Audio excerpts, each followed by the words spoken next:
Et salut à tous, aujourd'hui encore un petit tuto présentation d'un outil pour faire du bundle, pour faire du rug, pour lancer des meme coins tout simplement, qui est vraiment pas mal, qui est plutôt innovant par rapport à d'autres. Donc je le rappelle encore une fois, cette vidéo est pour but éducatif uniquement pour vous montrer ce genre d'outils, qu'ils existent et leur fonctionnement. Je ne vous incite en aucun cas à faire quoi que ce soit d'interdit ou de pas bien. Libre à vous après de faire ce que vous voulez. Moi je vous informe de ce qui existe. Donc l'outil, il est ici, donc bien sûr, comme d'habitude, vous aurez le lien en description, n'hésitez pas à aller jeter un coup d'œil, vous aurez aussi les liens des autres outils que j'utilise pour faire ce genre de choses. Donc tout d'abord, là, on est sur un nouveau wallet, donc je l'ai créé exprès pour faire la vidéo, donc quand on arrive, on crée un compte, on arrive ici, donc dans Trade, donc là on voit les tokens qu'on a, comme c'est un nouveau compte, il n'y a pas de token. Petite subtilité de cet outil-là, qui fait par rapport aux autres, c'est que lui, on peut avoir des plans de souscription. Donc il y a le plan free, donc qui permet de créer des tokens, de faire des choses basiques comme tous les autres, on va dire, donc qui permet de lancer des tokens, etc. On a un paiement à 900 $ par mois, donc ça peut faire cher pour certains, mais quand vous verrez la puissance, vous comprendrez. On peut prendre un abonnement à l'année qui a 5400 $ à l'année, donc ça fait l'équivalent de 6 mois offerts par rapport à si on l'avait pris au mois, mais là on a accès à toutes les features.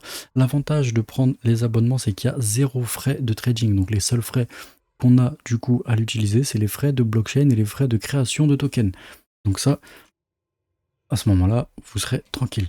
Donc pour commencer, vous allez aller dans Wallet, vous allez vous créer des wallets, donc moi j'en ai déjà créé 22 exprès pour le tuto. Donc là dans Default All, on peut créer des, comment dire, des dossiers, donc pour faire un dossier avec des wallet bundle, un dossier avec des wallet snipe, un dossier avec des wallet dev.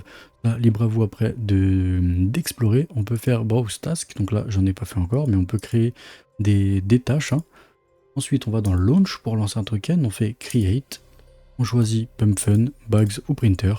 Libre à vous après de choisir celui que vous voulez. Donc pump fun, l'avantage c'est qu'on peut bypass terminal, c'est-à-dire que ils ne verront pas que c'est utilisé par cette application. Ça donnera l'impression qu'on utilise vraiment un processeur comme Axiom, comme Terminal, etc. On peut activer le cashback, on peut activer les agents tokenisés qui rachètent et qui brûlent tous les tokens.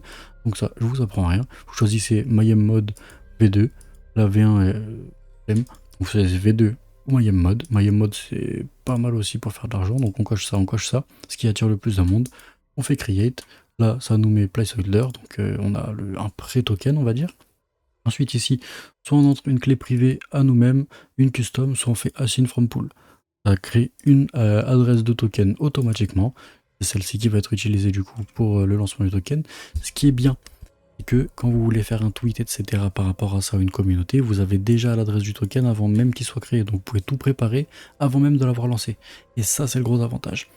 Ensuite, ici, on met nos metadata, donc le nom, le symbole, description, ou site, Twitter, Telegram si on veut. On met une image, on met tout ce qu'on a besoin de faire, pré-flight check, ça on s'en fout, ça c'est pour voir avant le lancement est-ce que ça va fonctionner ou pas, mais bon normalement si vous configurez correctement, tout devrait bien se passer.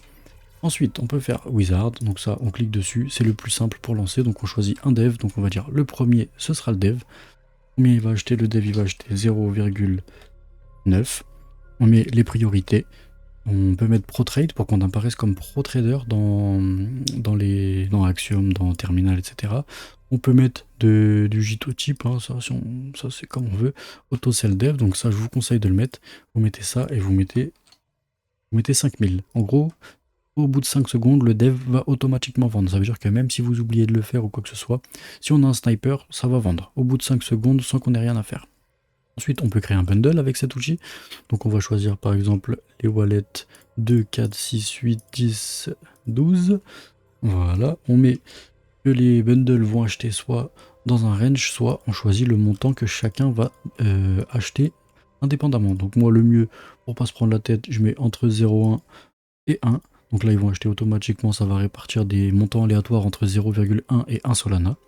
On met nos frais de priorité, comme d'habitude. On peut pareil, faire en sorte qu'on soit en pro trader dans les terminals.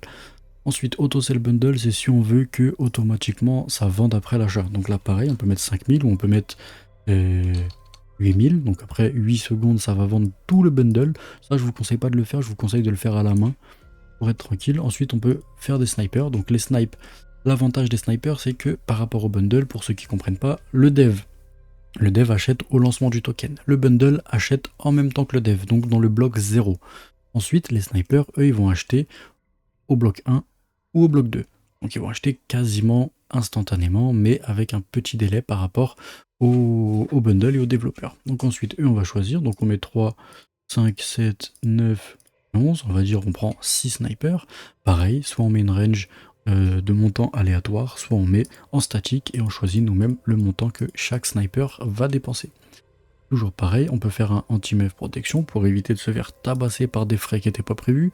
On peut se faire passer en pro trade et on peut faire un auto-sell, donc au bout de 15, 20, 30, 5, 2, 3, autant de secondes qu'on veut, avant automatiquement avec le dev. Ensuite, une fois qu'on a configuré ça, on fait next. Ici, on peut mettre des tâches qui vont se faire automatiquement après le lancement du token. Donc là, imaginons, on n'a pas mis de sniper, on a mis 2 bundles et on n'a pas mis de sniper. Même si on a mis des snipers, si on a le budget, ce qui est intéressant, c'est que quand vous avez le budget, vous pouvez vous permettre de faire beaucoup de choses. Donc là, ce qui est bien, c'est qu'on va faire un delayed buy. Donc là, on choisit des wallets qui ne sont pas utilisés, ou on peut même faire des wallets qui sont utilisés, hein, s'ils ont des fonds sur eux. Moi, pour l'exemple, je vais prendre 14, 16, 18, 20, 22, voilà. On va mettre entre 1 et 4 Solana. 4 Solana. Ils vont acheter automatiquement entre 1 et 4 Solana toutes les 500 millisecondes à 1000 secondes. Donc entre une demi-seconde et une seconde, ils vont acheter à chaque fois. Avec le montant qu'on a mis là. Aléatoire. Là, on peut les faire passer pour des pro traders. On peut faire un auto start. Donc au bout de... on avait mis ça. Au bout de 8 secondes, le C6 wallet, j'en ai mis 6, 2, 4, non, au bout de 8 secondes, ces 5 wallets vont acheter automatiquement à chaque fois entre 0,5 secondes et 1 seconde à chaque fois. Là, refillable, qu'est-ce que c'est ça? C'est vrai que je regarde jamais. Ok. Ok, donc en gros, c'est pour redonner des tokens à chaque fois qu'ils en ont plus. Pour qu'ils continuent d'acheter et pas qu'ils s'arrêtent. Donc ça c'est fait. On peut faire volume bot. Donc volume bot, ce qui est intéressant, on choisit 2-3 trucs. On met par exemple 10 Solana de budget. On met un pourcentage en sol. On dit qu'ils vont à chaque fois acheter entre 2 et 5 Solana. Ils vont vendre à chaque fois entre 1 et 5 Solana. En fait, toutes les 100 à 500, ils vont créer du volume. C'est-à-dire que dans la barre volume sur Axiom, sur Terminal, etc., vous verrez que le token a du volume, parce que c'est des wallets qui vont servir uniquement à acheter et revendre très rapidement le token. Juste pour le faire monter, pour le faire apparaître dans les filtres des gens qui ont mis un minimum de volume. Donc ça apparaîtra automatiquement dedans. C'est pareil, on peut lui mettre du pro trade. Bien sûr, ça vous fait des frais. Je crois que c'est écrit là, voilà. Ça vous fait un petit peu de frais en plus, à chaque fois, à chaque trade. Donc ça, c'est à faire attention. Il faut savoir ce qu'on fait quand on l'utilise. Le auto-start, pareil. On peut faire en sorte que l'outil, le volume bot, j'ai cherché le mot, se lance automatiquement après le lancement du token. Donc par exemple, au bout de, soit instantanément 0, soit on peut faire qu'au bout de 5 secondes, ça se lance tout seul quand le dev a vendu, ce genre de choses. Ça, ensuite, on a le auto-sell. Auto-sell, c'est pareil. On peut faire en sorte que... Ok, donc ceux qui ont déjà une config d'auto-sell, donc les bundles, ils en ont pas. Donc on va sélectionner les bundles, par exemple. Vous voyez que les snipers et le dev, on a déjà mis un auto-sell. Le bundle, on n'en a pas mis. Donc, market cap trigger. Donc on va faire en sorte que à chaque fois que on a 50% de win, on vend 50% de ce qu'on a dans le wallet, pardon. Ensuite, unab timeout, donc ça c'est si ça marche pas, au bout de combien de temps on réessaye, simplement. Ensuite, dernier onglet, on a rebalance. Rebalance, et on peut mettre soit en bundle, soit en organique. C'est pour créer une belle charte. Donc pour que ça achète et que ça vende et que ça change entre les deux à chaque fois. Donc là, on met le nombre de JITO type qu'on veut. On peut mettre ça au début. On met ça en normal ou en fast. Le slow, il n'est pas forcément utile. Et ça va nous faire une très belle charte. Une fois qu'on a fait ça, on fait next. Là, on peut mettre clipping distance. C'est pour que on ait une marge de manœuvre. Comment expliquer ça? Qu'on ait une marge de manœuvre par rapport aux frais. Donc combien ils vont laisser sur le wallet. Imaginons que je mets un Solana sur un wallet, que je lui dis d'acheter un Solana, bah, il va acheter 0,9 automatiquement et pas 1. Pour éviter que tous les frais en fait nous empêchent de revendre après. Parce qu'on peut très bien acheter un token mais ne pas pouvoir le revendre parce qu'on n'a plus de Solana. Donc ça sert à ça. Donc là on peut vérifier tout ce qu'on a. Donc ici on a ce qu'on a planifié et ce qu'on a dans le wallet. Donc là moi j'ai 0, hein, mais grâce à ça en fait vous allez pouvoir voir que moi j'ai dit d'acheter 0,9. Si je mets un Solana, il va me rester exactement 0,89, quelque chose, parce qu'il y aura les frais qui seront passés. Et là ça vous le calcule automatiquement. Donc là on fait complete and launch et ça vous lance le token. Tout simplement. Ensuite, avantage ici, donc comme je vous disais, c'est qu'avec la souscription, on a du coup 0 de frais de commission. Sans souscription, donc avec le plan gratuit, on a 0,80%, donc moins d'1%, contrairement à tous les concurrents, tous les autres outils qui font un peu ça, qui ont quasiment tous 1% de frais, voire plus pour certains.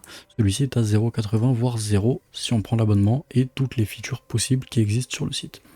Donc c'était tout pour cette vidéo. Si vous avez des questions, si vous voulez que je vous fasse un lancement en vidéo, en direct, que vous voulez voir comment ça fonctionne réellement, n'hésitez pas à me le dire en commentaire. Lâchez un petit like comme d'habitude, vous retrouvez tous les liens dans la description. Et moi je vous souhaite un bon lancement et à la prochaine.